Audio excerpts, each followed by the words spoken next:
session hosted by ClimateScience on how to make climate education more accessible and how we can use climate education to mobilize more action and more change in society. So this session is hosted by ClimateScience, which is an international organization trying to ensure that climate education is both accurate and accessible.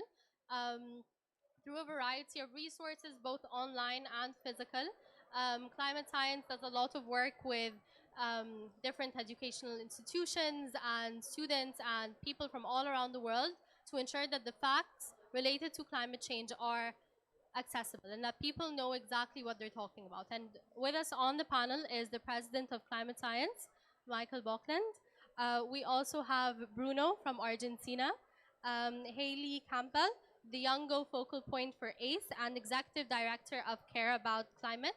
And we have with us as well Dr. O'Donnell from the Smithsonian Center. Welcome all to the panel. We're super excited to hear what you have to say. So I guess we'll jump right into it, starting with Hailey. So your work is obviously all about action for climate empowerment, and the ACE criteria has 6 different pillars, one of them being education, but there's several other pillars. So how can the other pillars like international cooperation or training help and aid climate education?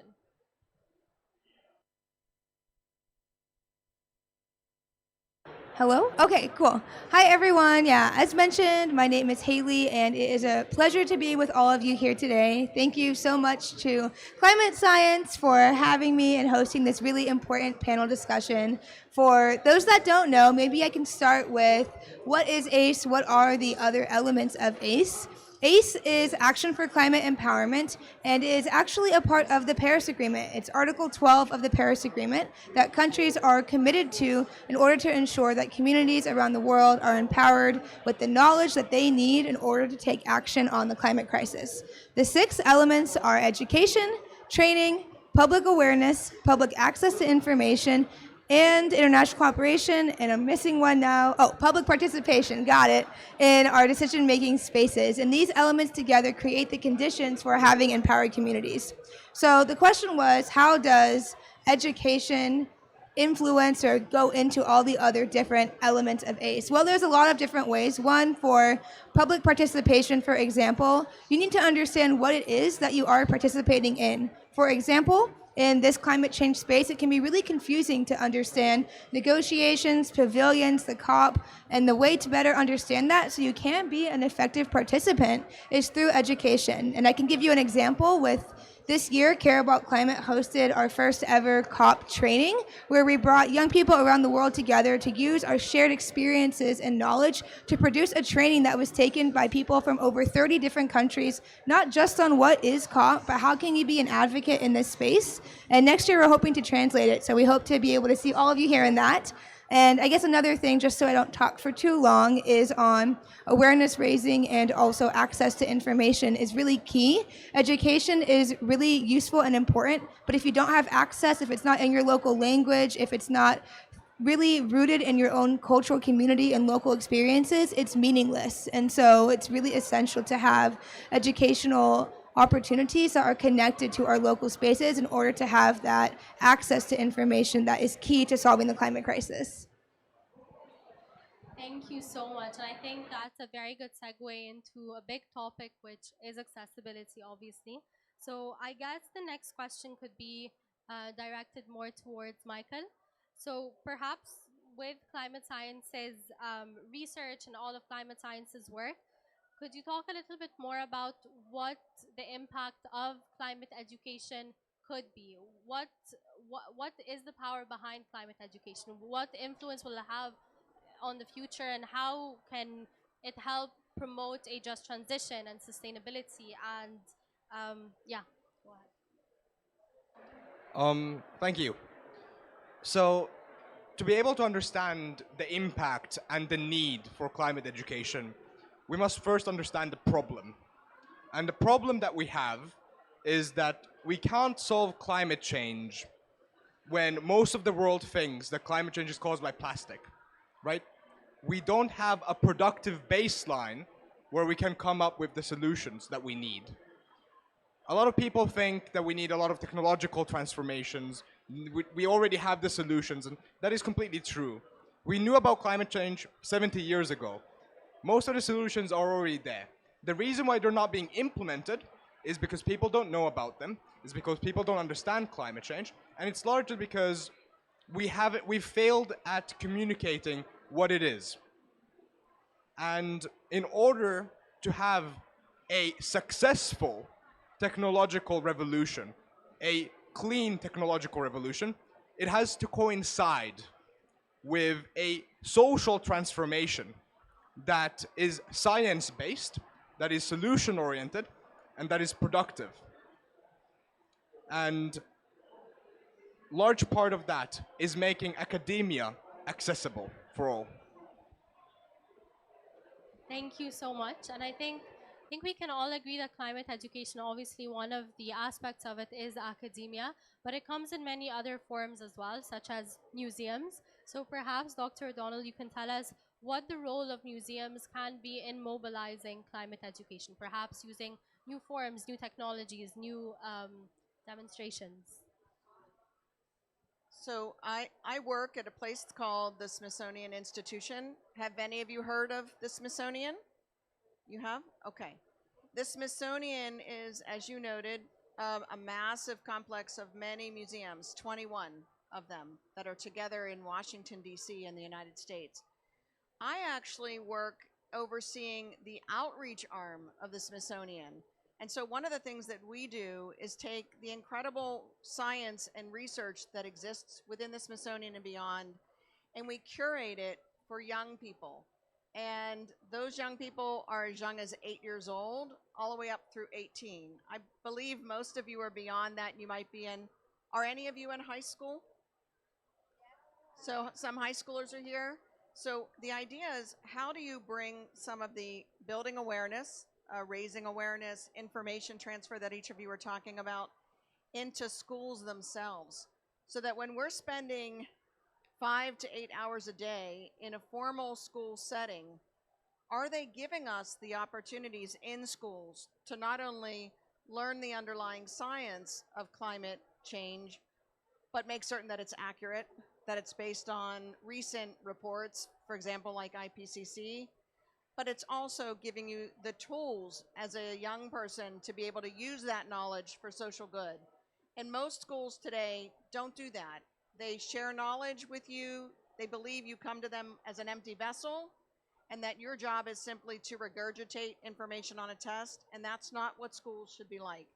So the Smithsonian believes deeply in experiential learning and believes that you, during your school day, should be given the opportunity to learn important topics like climate science that are accurate, that you can trust, and that you can then be empowered to use that information for social good. Perhaps, Bruno, you can give us your perspective being on the other side of climate education. So in your community in Argentina, what do people know about climate education or climate science or climate change in general, and what should they know? And what kind of tools or how do you think climate education should be introduced to them so that they have the accurate knowledge? Well, first, thank you so much for inviting me to this panel. And well, I think I'm going to repeat something that was said before here, but I think it's important to get that climate education is climate empowerment, because education is empowerment. And if we don't have a strong web of educators actually making climate education accessible for everyone, we are never going to be able to tackle the challenge of climate change. In Argentina specifically, we actually have a law that mandates that all schools should teach environmental education, but that law is never implemented. It has never been implemented. So one of the works and one of the jobs that we as a civil society have in Argentina, I am part of Youth for Climate Argentina, have is facing the absence of the state in climate and environmental education. We have to take that role to try to empower young people to take climate action. And I deeply believe that climate empowerment and education is political education, and it can't be emptied of its content, because um, we don't just have to teach children and youths about climate change like empty science facts, but also to teach them to think critically about climate change and to think of solutions, of creative solutions to tackle this enormous issue that we're facing today. And that has to be also thinking of the specific context in which particular cultures are immersed. Because we cannot teach the same climate science to someone who's suffering the consequences of it on their own bodies, on their own territories, than what we teach to kids that are privileged, because we have to make them understand what the consequences of climate change are and how they can actually make a change towards a resolution of that crisis. So I think if we never fix this accessibility problem, we are never going to get the climate empowerment and the climate action that we need to tackle this issue. So that's what we got to work towards. And that's what we have to make governments accountable for, to provide this necessary good for everyone, for every children, for every youth, and for every person that inhabits every territory. I think you made several good points there, mainly about making it accessible and making sure that the climate education that we're teaching is different and specific depending on who we're giving the education to, and also ensuring that governments are indeed implementing laws like the one in Argentina.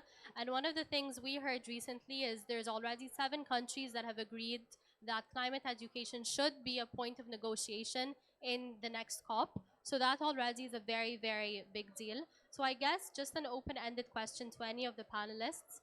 Where do you think, or what do you think governments can do to make sure that climate education is localized, is implemented, is in schools, is in curriculums? And this is open to any of the panelists.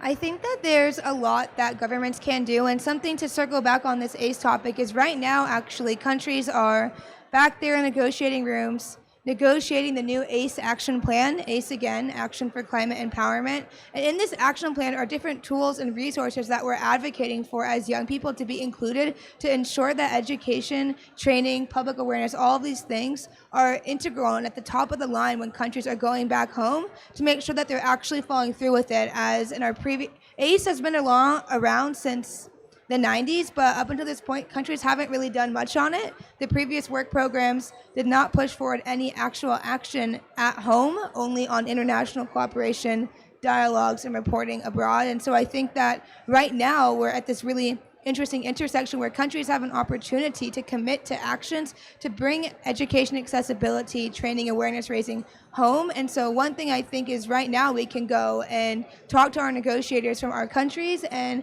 encourage them to include accessibility in the language that they're negotiating today. And even after the COP, that looks like going back home and finding people from your education ministries or from your ACE focal points and people who have a governmental responsibility to deliver on these access and educational, what I think are rights. I think education is a right. I think access to information is a right. And I think that we have a responsibility as civil society to stand up for these rights for the people who maybe don't know that they have them, to your point, to people that maybe don't have the space to do so, to people who maybe don't understand them yet. And I think it's really important that we are holding our governments accountable from the local to the international level in this way. Could I add one point? Yeah, and I would.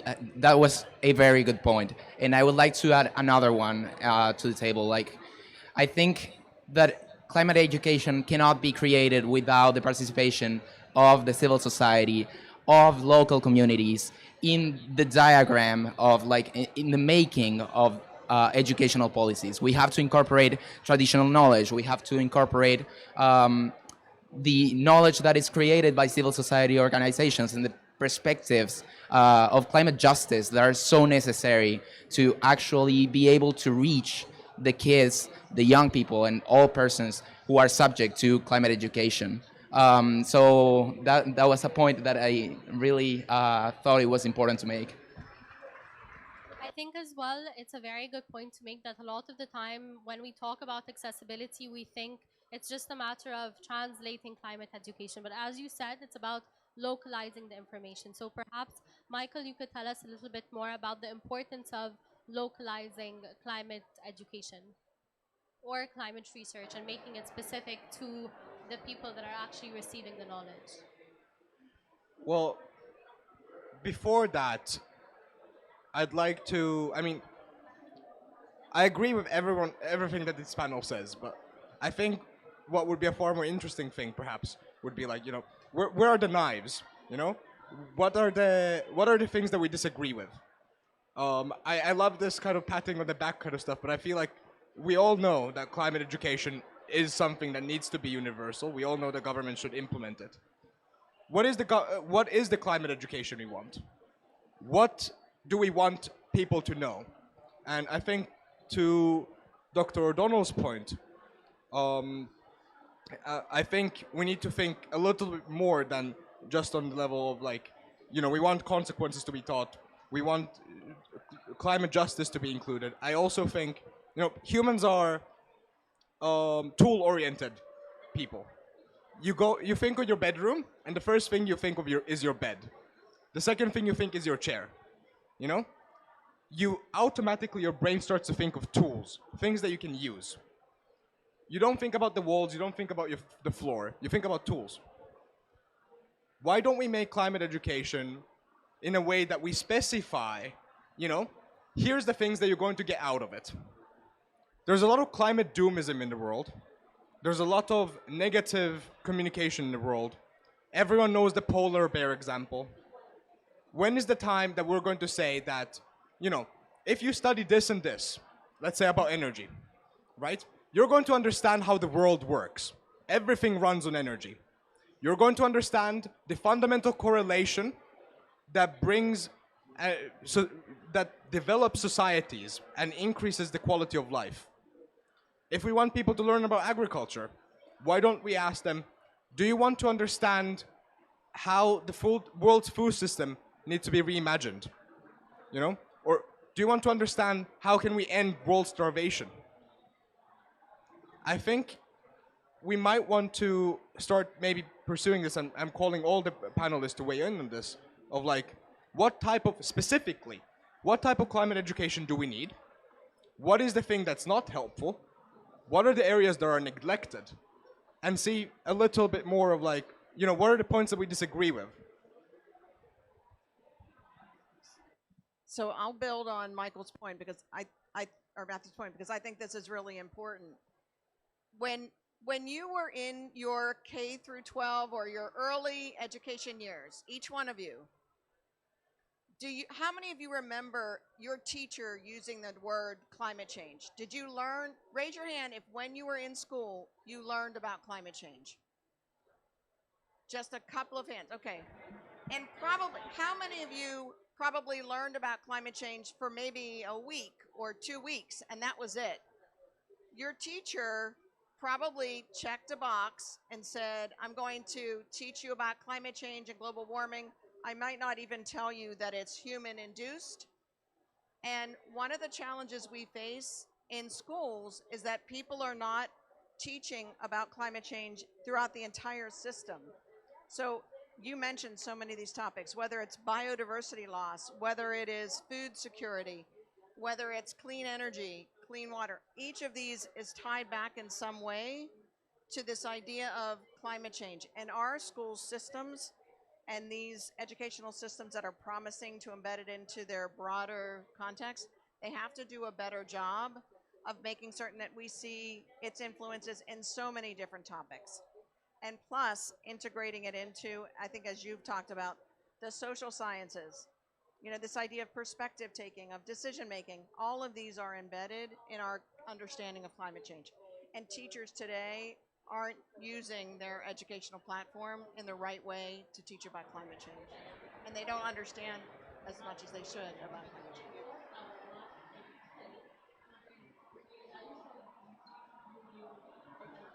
I think I can give an alternative example to this as someone who was fortunate enough to get a lot of climate education in high school. I went to a globally focused high school called the International School of the Americas, and our very first project among people who we'd never met was to basically have a debate between the four different sides of a different environmental problem linked to climate change or pollution. For me, it was acid rain, and I had to argue and develop a case as a business leader why it wasn't a problem. Somebody had to advocate from an environmental perspective why it was a problem, and other different perspectives were included in this. And so for a month, we debated each other and watched each other. And then throughout high school, we continued to do so, where our English and history classes were actually combined into one long 3-hour class, where we did projects together with our science class or our math class. So everything became related to whatever the topic was of that time, whether it was for indigenous rights, whether it was for civil rights movement in the United States, whether it was for climate change or environmental education or degradation. Everything was connected, and it really helped create this systems lens and perspective that is missing in a lot of spaces that my friends in different schools didn't get. And so I think when we're talking about, what's the need, what's the core need to be in these spaces, one, I think there's no silver bullet to education. I think it looks different in different spaces. One, because our lived experiences are different, and those should be informing education. The indigenous community's traditional knowledge should be informing education. All these other things that come together that look different in every single different community, I think are really important. And the last point I'll make is when we're talking about education, we often focus our conversations on schools, K through 12, university. But what about all of the millions of people around the world who are still in positions of power right now that never got access to climate education because it was not talked about? These are the people making decisions that are almost more important to have this type of knowledge right now today, that we need to be empowering as well with knowledge and training. And although I don't really know the best way to do that, right? There's corporations, governments, etc. There's so many different types of people. I think when we're talking about education, we cannot neglect these spaces because these are the people that have the power that we ultimately as young people probably have to work under for a bit. And I'm hopeful that I'll get to work under people who actually care and share the same vision and mission that I do of tackling the climate crisis in a way that's meaningful to me and my community and where I'm from. So, yeah. Yeah, so I'm going to take something that you said. I think the climate education that I don't want is one that is occasional. That is one that only teaches facts about climate change, like, okay, this is caused by greenhouse gases, and doesn't question the existential basis of the climate crisis, that doesn't question the correlation of power in which climate change is embedded and the injustice, the social injustice that it generates. I want a climate education that teaches about the impacts of climate change in populations, in marginalized populations, but it also teaches how to empower people to make change on that. I want a climate education that focuses on giving the tools to people to actually make a change, and that goes beyond science facts and tries to teach how the historical development of the injustices that we see today are vectors to the deepening of the climate crisis. So I think climate education should be embedded in politics. It should be embedded in critical thinking, and it should empower people to actually make the changes that we want to see. And those are the tools that we need. We need a lot of climate science, and we need to teach our kids and all the population about climate science. But we also need to teach them how to think critically about climate change and how to search for solutions to it, and how to empower people to actually mobilize towards a solution. Thank you so much. Finally, we're getting to something interesting. I love this. We're getting to something concrete. And something that I really, really like is what you said about, how can we connect it to something that has impact, right? Fundamentally, coincidentally enough, the topic of this panel, from what I heard, is how climate education can solve fundamental problems, right? So What are those things, right? Now, I want to bring two more elephants to the table, and I'm interested to see what other people think about them. The first elephant is, does climate education primarily, because we've been talking a lot about governments and schools, does it need to be there even? Well, I'm not saying that it doesn't, but a lot of people in the world get their education about languages, or they learn languages online, you know? Many people who become software engineers, including our own software engineer, ClimateScience, who we hire, didn't study it in university. His story was, he's from Venezuela, okay? He had to leave Venezuela because of the political instability.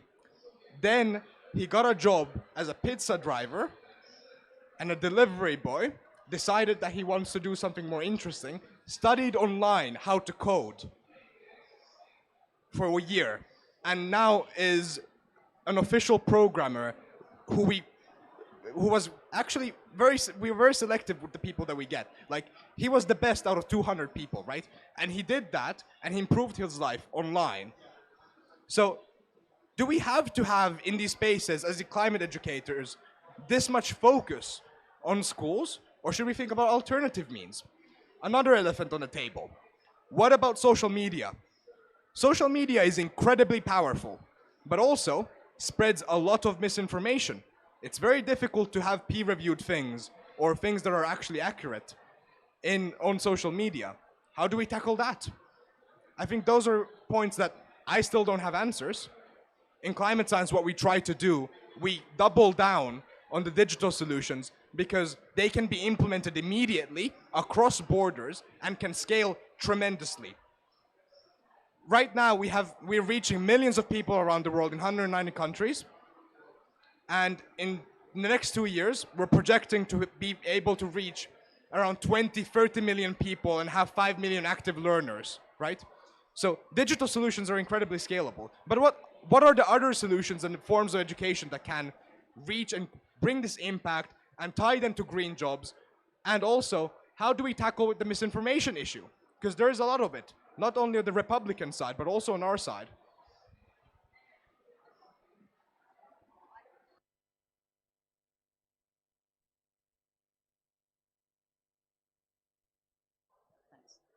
I think the point that you're raising is so important. I don't think it's an either or, right? I think that we're talking about an ecosystem of learning.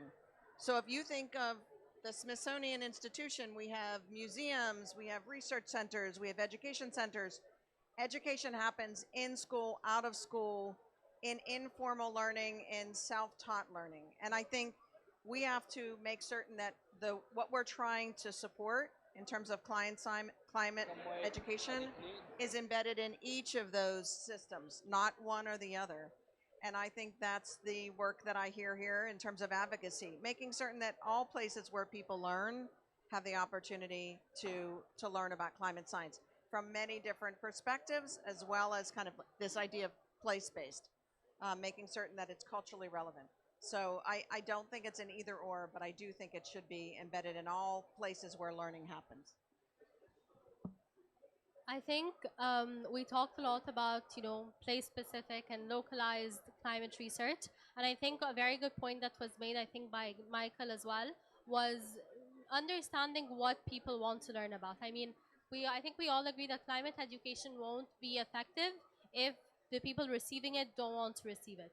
So perhaps we can try and categorize countries in more specific ways. For example, in COP27 this year, one of the biggest goals is understanding the difference between the effects of climate change on the global south as compared to the global north. So is climate education for the global north, people that are mostly contributing to the problem, should it be different to the education received by people in the global south, which are people that are facing the impacts more specifically? I think, Hailey, you do a lot of work with communities. Maybe you can weigh in on this a bit. Yeah, thank you so much. I think that's a really interesting question because as we've all kind of agreed to, it sounds like on this panel, is that education is localized and it looks different in every different space. And it also looks different for every learner. Some learners are visual, some are writers, some are project-based. There's so many different types of ways of learning and being and knowing that there's definitely not a one-size-fits-all solution. Even within, even within my context of someone from the United States, education looks different for me than it looks for my twin sister. We had different needs that we needed to meet in our own space, as in the same household even. And so I think that when we're talking about education and deciding on, what should we be learning, who should be learning this, what should we be doing, I think ultimately what we're hearing is that it's up to the people in communities who want to understand what they want to understand. And that's why the balance of digital opportunities and formal education is so important, because in this digital world where most people have access to electricity and internet, which is not the same for everyone, you have this opportunity to say, if I'm not learning this in school, I can go online and learn something else myself. Who here, that's just a show of hands, when you don't know something, you're like, oh, let me Google that really quick. Everyone does it. We have the world is our oyster in our pockets, right? Or you'll write it down and try to figure it out later. And that's the power of digital technologies. At the same time, not everybody has this type of access. I worked on an offline solar-powered library back in college on some curriculum for sustainability for islands and communities in Africa. And what was interesting is the teachers would tell us, here's what's missing in our education system. We don't know this. Here's what we want to learn. And we would go out and find partners in their community that had this knowledge and work with them to use our skills as educators and their skills as people in those communities to build a lesson plan together. So it's really about sharing and transferring knowledge and making sure that when you have these chances to do so, it's culturally and locally relevant. So I don't think it's different, and I think that these types of questions saying global north versus the global south kind of pitch education as this, they kind of pitches them against each other, when really we should all be working on education together instead of pitching certain countries against other countries and saying, oh, well,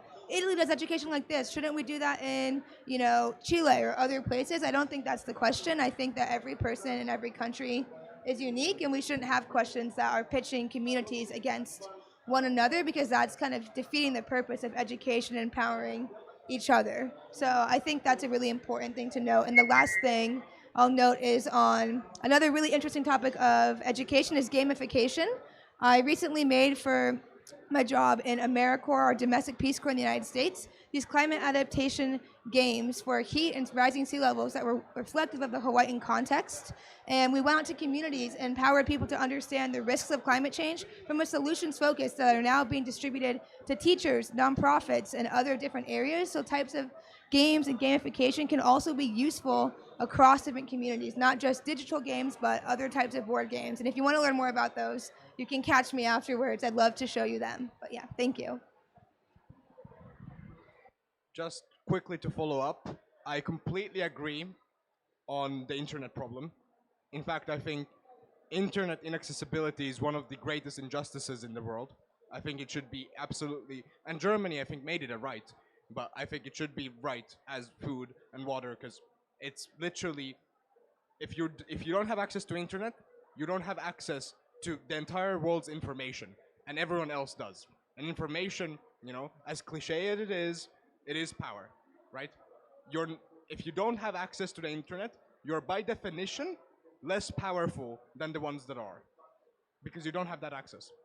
So I just wanted to follow up on that point and how excellent it was, and also mention that gamification is something that has made really our climate science resources so popular and made our retention very, very good.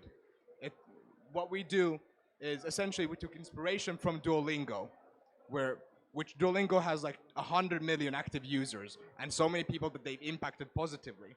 And what we did was take this gamification and take the science from the IPCC reports and to like put them in like course content. So you start doing the courses, then you have these questions that go on, you have these visualizations, you test yourself, it's a lot of fun, and that's really the thing that has made, honestly, our content one of the most popular climate education resources in the entire world. I think just as a follow-up, what do you think truly makes climate education effective? Since obviously, like you said, Duolingo has been very, very effective in teaching people different languages. Climate science has been very effective in teaching people basic information about climate change. So what do you think the core behind that is? What's the it factor about climate science's resources? The thing that makes climate education effective is a combination of things, of multiple things.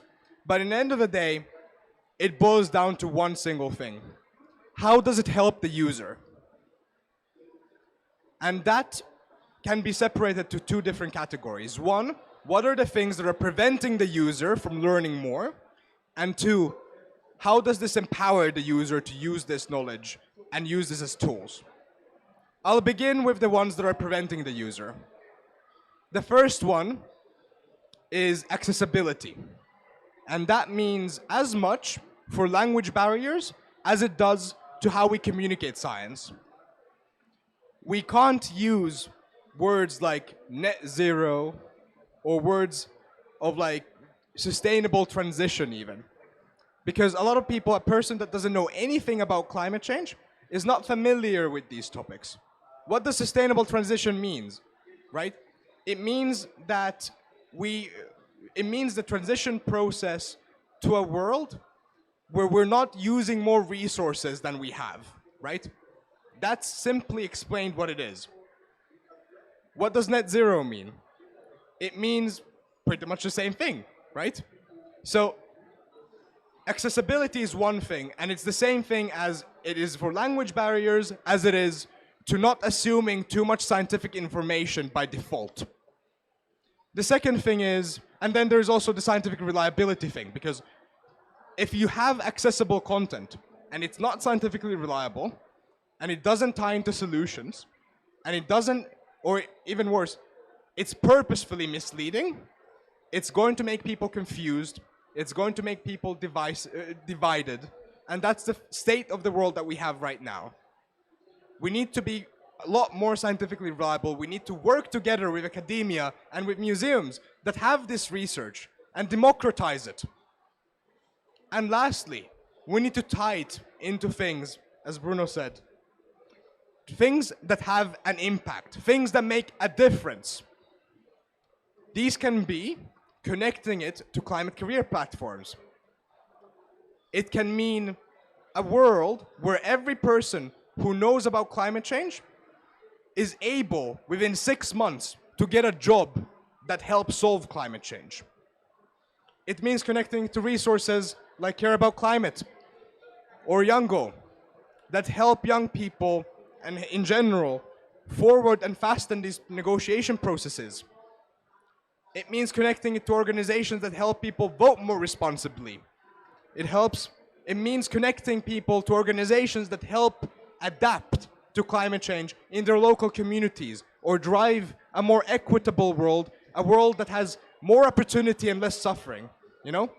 So in summary, effective climate education means thinking, how does this help the person who's reading it or who's receiving this? And that means ensuring that it is accessible, ensuring that there's no barriers to the person, and also ensuring that this education is going to be a stepping stone to something much greater. I just want to add one thing, because I think what you said is so important. The only thing that I would also add to that list is that oftentimes data that's given to us to help us better understand the impacts of climate science or climate change, that data comes from some other source, it's given to us, and then we're supposed to interpret it. I think in order to create more place-based, culturally based learning, it also has to be data that students are collecting themselves locally from using questions that those students have created, identifying problems that students identified. So I think that's important too, because traditionally we'll give students data about climate science, ask them to interpret the data, but the data is meaningless to them.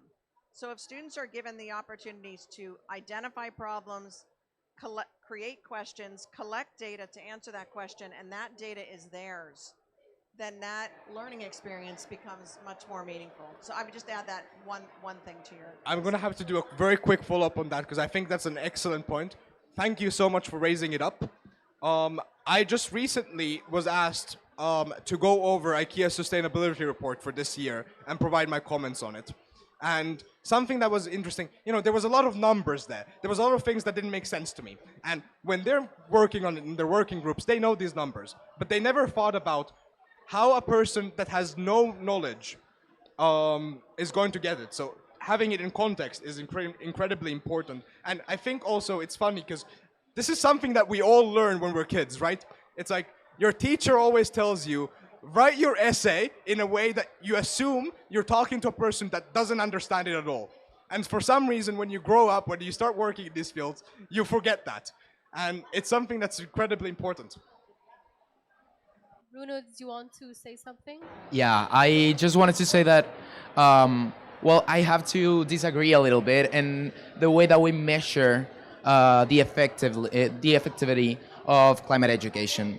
I think we have to think in terms of what results it brings us and how it empowers people and how it actually makes changes. So if we educate people so they have tools and everything, but they don't actually implement them, they don't actually make politicians and people in power and authorities, and they don't make changes in real life to have more ambitious goals towards decarbonization, to have better laws for protecting nature, to have better laws for example, have better climate education and environmental education, then environmental education doesn't actually solve any problems. So we actually have to think on, and this was said before, but how can we make the people who we are educating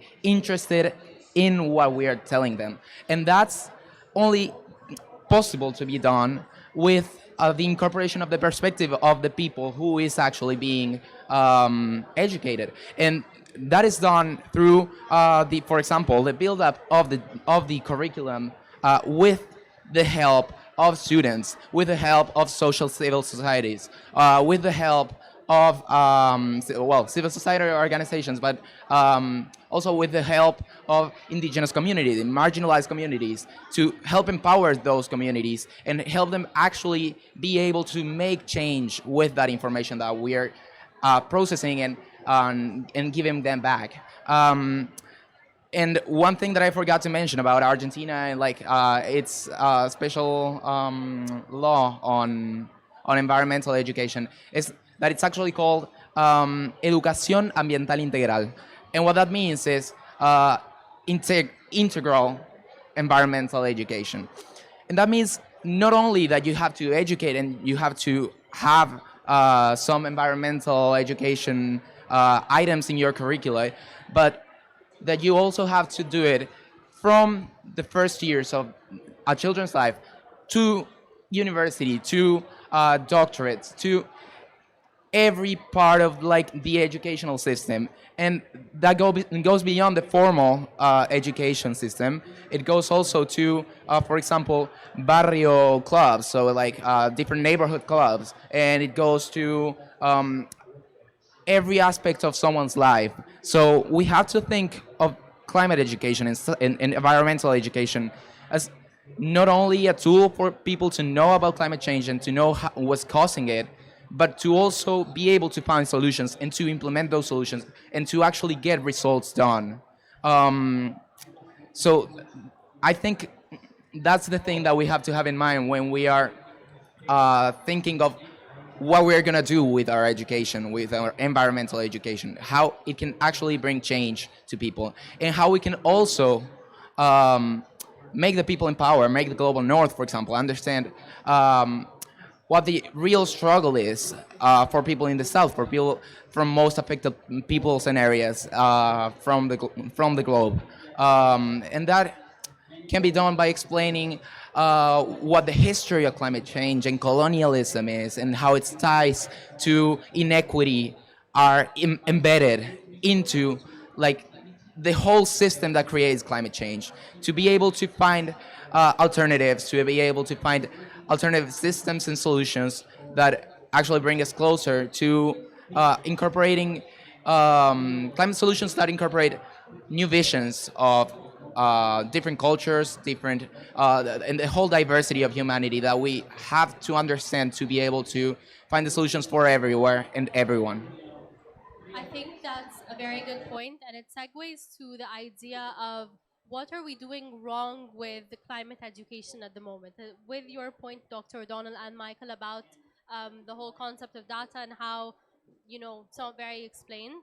I think one of the important things to realize is, yeah, obviously informal climate education is very interactive. It is very interesting, but unfortunately, that's not what can be made accessible to the majority of people. What can be made accessible is climate education through schools and academic institutions. So I think we could possibly pose a question to the audience. When you received climate education in a formal setting, how many of you found it boring? Just a show of hands. Honestly. Yeah, and why do you think that is? Why, maybe someone from the audience can come up and answer this, but why did you feel that the education you were receiving was boring? What were the faults in what what you were being taught and how you were perceiving it?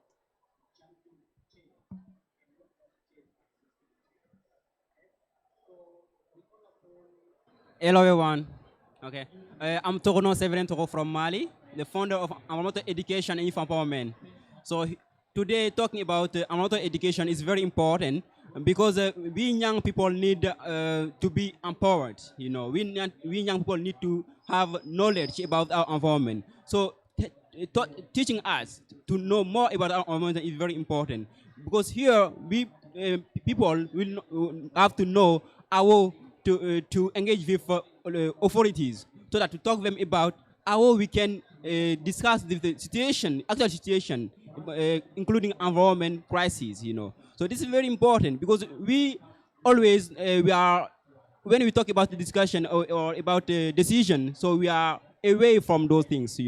So helping us to have more knowledge about our environment can help us to discuss with authorities, not only nationally, but regional, also internationally. It's very, very important. Thank you so much. I think we can take one more point.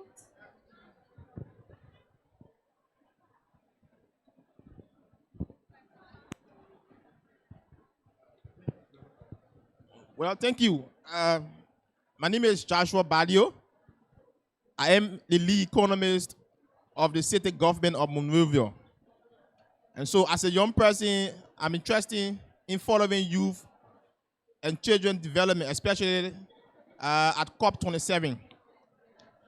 If you, follow these critical issues, especially those ones that surround youth and children, you will understand that it is a real issues and that young people are at a disadvantage of climate change and climate effect because we still struggling even in terms of what we get with respect to Article 5 of the Paris Agreement, that young people should play certain pivotal role in the sustainability of youth against climate fight. Up to now, there are still real issues, and those issues have not been addressed.